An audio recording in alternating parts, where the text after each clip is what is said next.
તો અત્યારે કોઈ ન્યૂ ઇન્ટરવ્યૂ પ્રિપેરેશન છે યા ફિર જે પાસ આઉટ થઈ ચૂક્યા છે યા પ્રિપેર કરી રહ્યા છે, કોઈ આ પોડકાસ્ટ સાંભળી રહ્યું છે, તો તમે એ લોકોને શું કહેશો કે ધારો કે કોઈ ક્લાસ 1-2 યા ફિર યુપીએસસીની એક્ઝામ, યુપીએસસી ચલો અપર ક્લાસ એ છે, ક્લાસ 1-2ની પ્રિપેરેશન માટે જે લોકો કરી રહ્યા છે અને જે લોકો રિજેક્શનથી ડરે છે યા ફિર જ્યારે બોર્ડની અંદર જાય, રૂમની અંદર જાય, બોર્ડરૂમની અંદર જાય, એ વખતે જ્યારે એમનું આખું 360 ચેન્જ થઈ જાય છે, તો એ વખતે તમે શું કહેશો એમ કે એમને શું તૈયારી સાથે જવું જોઈએ? પહેલાં તો એક લાર્જર પર્સપેક્ટિવમાં વાત કરીએ તો નિષ્ફળતાથી ક્યારે ગભરાવું ના જોઈએ. ઓકે. કારણ કે નિષ્ફળતા જ તમારી સફળતાની સીડી તૈયાર કરે છે. અને એટલે આપણને જે રિજેક્શનનો ડર લાગે છે, rejection it's a part of process. આજે તમે આપણે જેમ ગુજરાતીમાં કહેવત છે, જેવું વાવીશું એવું લણીશું. તો તમે જે રીતની મહેનત કરી હશે, અને મહેનત એક પર્ટિક્યુલર એક્ઝામ પૂરતી નહીં, જ્યારે તમે એક આઈએસ આઈપીએસ લેવલની તૈયારી કરતા હો તો ઇટ્સ અ લાર્જર પર્સપેક્ટિવ. અને એની સાથે સાથે તમારો પોતાનો બી પર્સપેક્ટિવ એટલો વિસ્તારમાં તમારે કરવો પડે. ઓકે. એટલે એની સાથે સાથે you have to workout on your own personality. કે તમે આપણે લોકો અત્યારે સૌથી મહત્ત્વની વસ્તુ છે, એક કોમન પ્રોબ્લેમ છે કે આપણને લોકોને સ્કૂલમાં ને એમાં બધું શીખવાડવામાં આવ્યું. આપણા પેરેન્ટ્સોએ આપણને બધું શીખવાડ્યું, આપણા ટીચરોએ આપણને બધું શીખવાડ્યું, પણ સૌથી મહત્ત્વની વસ્તુ જો આપણે શીખી ના શક્યા હોય અને કોઈએ આપણને કીધું ના હોય ને, તો દેટ ઇઝ કોલ્ડ પેશન્સ. ધીરજ. વાહ, ધીરજ. બરાબર છે.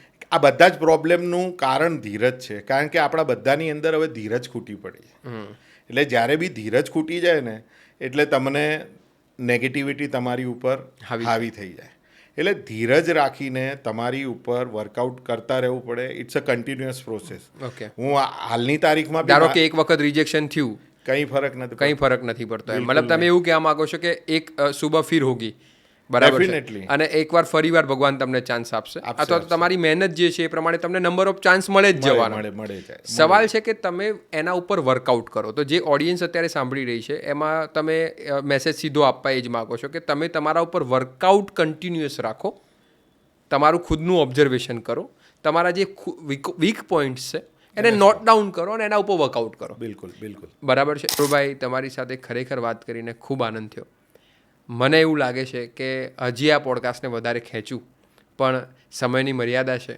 તમને નેક્સ્ટ ટાઈમ હું પાક્કું બોલાવીશ. જો ઓડિયન્સ કમેન્ટ કરશે, અહીંયા વ્યુઅર્સ કમેન્ટ કરશે, તો હું ચોક્કસ તમને ફરીવાર અહીંયા બોલાવીશ. મિત્રો, તમને પણ હું કહું છું કે જો તમને ખરેખર આ પોડકાસ્ટ સારો લાગ્યો હોય, તમને પણ હું દિલથી એક વાત ફરીવાર કહું છું કે આવા કોઈ વિઝનરી વ્યક્તિને તમારે વારંવાર સાંભળવા હોય, આવા વ્યક્તિને પહેલાં તો સાંભળવા જ ખરેખર એક લાવો છે કે જે પોતે નિષ્ફળતાને નિષ્ફળતા ન માનતા સફળતા માટેનું એક પગથિયું માને છે. એના માઇન્ડસેટમાં જ પોઝિટિવિટી છે. દોસ્તો, આવા સફળ વ્યક્તિઓને સાંભળવા જ આજની દુનિયામાં હું ધન્યવાદ કરું છું પોડકાસ્ટ ટેકનોલોજીને, ધન્યવાદ કરું છું ઇન્ટરનેટને, અને ધન્યવાદ કરું છું યુટ્યુબને, કે જેના માધ્યમથી ઘરે બેઠા બેઠા આવા વ્યક્તિનો આપણને એક્સેસ મળે છે, આવા વ્યક્તિના માઇન્ડસેટને સમજવાનો આપણને એક્સેસ મળે છે. અગેન, જેટલી વધારે તમે કમેન્ટ્સ કરશો એટલી જ વખત હું ગૌરવભાઈને ફરીવાર આ પોડકાસ્ટ પર બોલાવીશ. ગૌરવભાઈ, thank you for coming. Thank you Kunalbhai.